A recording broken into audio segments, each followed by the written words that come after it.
Hey, good morning, friends. Mark Holmes here with my buddy Cowboy Joe Boo, and as always, thank you guys for watching, commenting, and subscribing to the Joe Boo Sports Report. Without you guys, this literally does not work.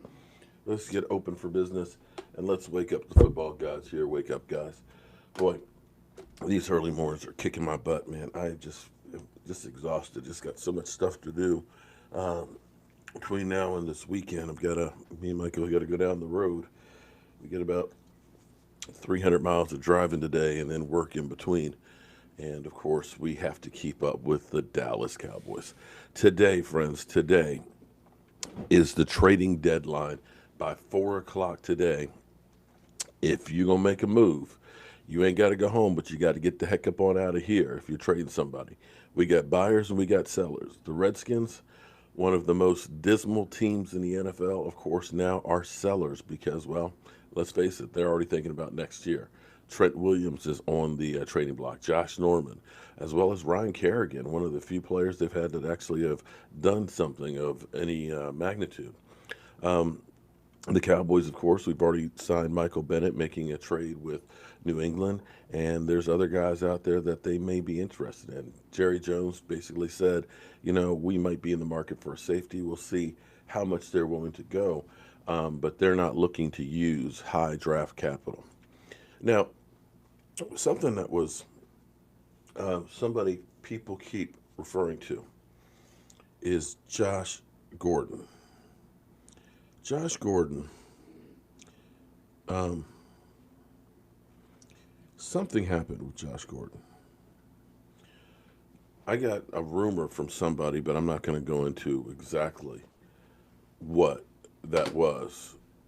But something happened. A lot of people are like, "Oh man, let's sign that guy. Let's trade for him." Here's the story about that, and let me pull it up here if I can find it. It just doesn't add up. Okay, let me read the story at least, or take parts of it. Coming off another NFL drug suspension, it appears that the talented receiver was finally on a solid path. As it turned out, that wasn't necessarily the case. According to the Patriots, to place Gordon on injured reserve was in order to have a clean break with the receiver. According to the report citing sources, Gordon won't be with or around the Patriots as he is on injured reserve. Instead, the Pats plan to replace the 28-year-old when he's healthy. That way, they don't have to have the injury settlement. The report states that the tipping point for Belichick was an overall decline in his dependability. In quotes, the Patriots acquired Gordon last season with a trade with Cleveland. The receiver, got along well, but it came crashing down when the suspension by the NFL in December due to violation of substance abuse policy. This marks Gordon's fifth suspension. Something seems off with Gordon's story this week, and this is where I'm kind of like, and what somebody told me kind of makes sense. On Wednesday, the receiver was at practice. Okay, so keep that in mind. Wearing cleats and was taped up for the Patriots walkthrough. But by the time the evening came, Gordon was listed as did not participate on the team's practice report. So he had his cleats on, he was taped up, it was a walkthrough.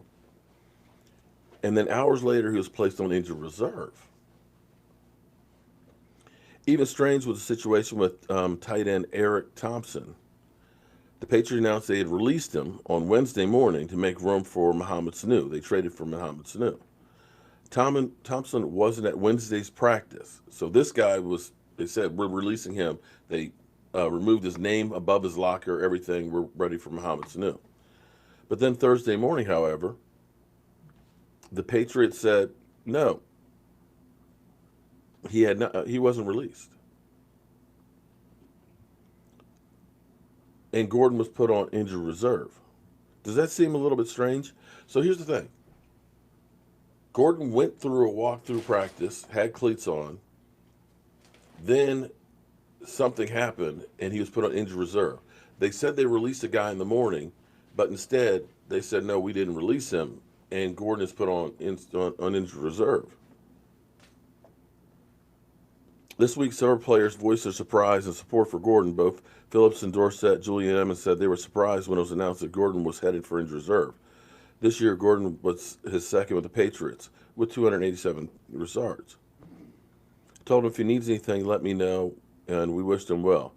But that's part of the game. You just got to move on.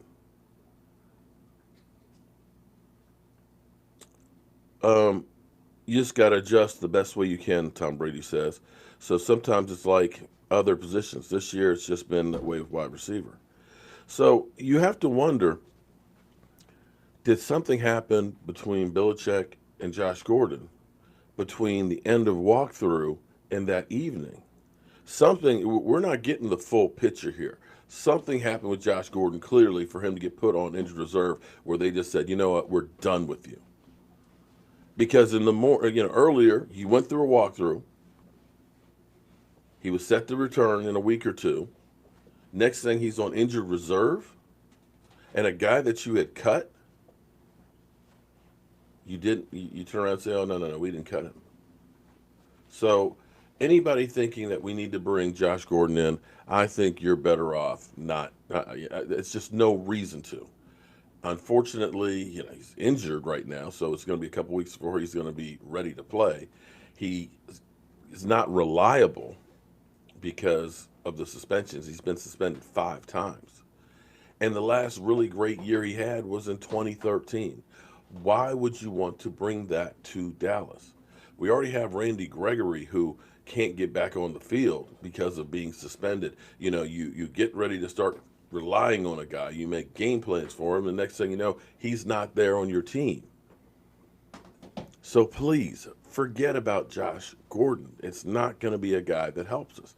On top of it, we're one of the top passing teams in the league. As it stands now, he is not going to elevate us. Now, safety, hey, I would love to have another safety into the rotation. That would be a great thing. I wouldn't mind having a really good offensive tackle to back up Tyron Smith, because as much as they say, we can't win without Zeke, or, we can't win without Amari, I say we can't win very well without Tyron Smith out there. He's just as important as those guys. And I want to say, let's trust the process. When we signed Robert Quinn, people were like, man, you went to Kmart and got this guy, man. We're not getting one of the premier guys and stuff. We're getting a guy that's over the hill. Well, got to tell you, doing pretty good. You got to look at going out and spending that #1 pick for Amari Cooper. So far, it's worked out pretty well. Trust the process. They're getting talent. Now it's just a matter of us keeping that talent healthy and keeping them on the field and getting ready to make a run. And one final thought before I get out of here. I love Eagle fans. They talk about how delusional we as Cowboy fans are and how crazy we in things. They talk about, well, you lost to the Jets, yet they don't even think about their own house, where they lost to the Lions and they lost to Atlanta. We'll have to wait and see how it all works out. But we got 9 games to prove that we belong. I think we'll win 7 of them at least. Maybe I'm delusional. Maybe I'm crazy. Maybe I'm just a homer. But that's what I believe. So, Mike, you about ready to hit the road? Yeah, Mike's getting his stuff ready. He looks about as wide awake as I am. Thank God for coffee. We only have a few days to get ready to go to Puerto Rico. I think I'm only about 40 people short on my other channel. So if you can, please subscribe to Joe Boo's Day Job so we can get up to 1,000 before we get to Puerto Rico. Other than that, friends, if there's any news on any trades, we'll be sure to try and bring them to you. The signal on the road is kind of back roads and things, so we may not get everything immediately, but rest assured, when we get to a good location, we will keep you up to speed with all that is America's team. I'm Mark Holmes, and damn, I just want to go back to bed. I want to go back to bed.